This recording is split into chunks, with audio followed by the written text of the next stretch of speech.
Kementerian Agama Maluku Tengah bantah hambat proses perceraian.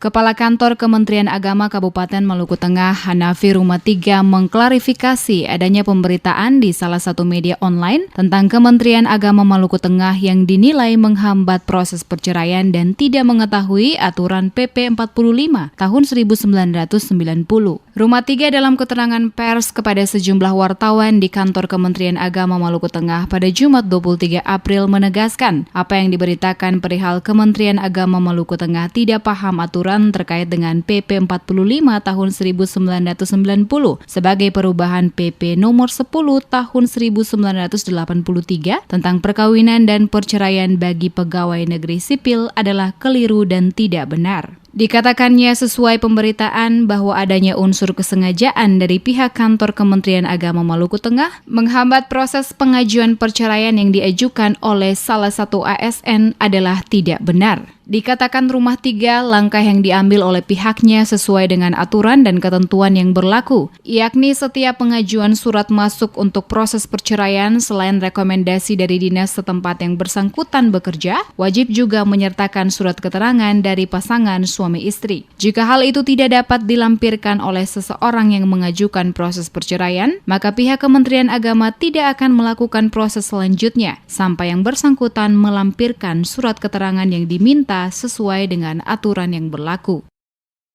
Kami selaku lembaga dalam melakukan segala sesuatu, kami mengedepankan yang namanya aturan atau regulasi. Jadi setiap apa yang akan kami lakukan dalam bentuk berbagai administrasi harus berpatokan pada aturan main.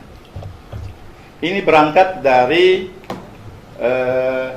pengajuan gugatan cerai dari salah satu ASN kami. Namun ketika kami menelaah berkas-berkas yang disampaikan, karena tidak ada atau tidak terpenuhinya persyaratan sebagaimana yang diamanahkan dalam peraturan, Rumatiga memastikan apa yang dilakukan pihaknya telah sesuai dengan aturan dan ketentuan. Dengan demikian, maka pemberitaan yang diedarkan lewat media online tersebut adalah tidak benar dan sangat keliru, karena yang dilakukan pihaknya sesuai mekanisme yang ada.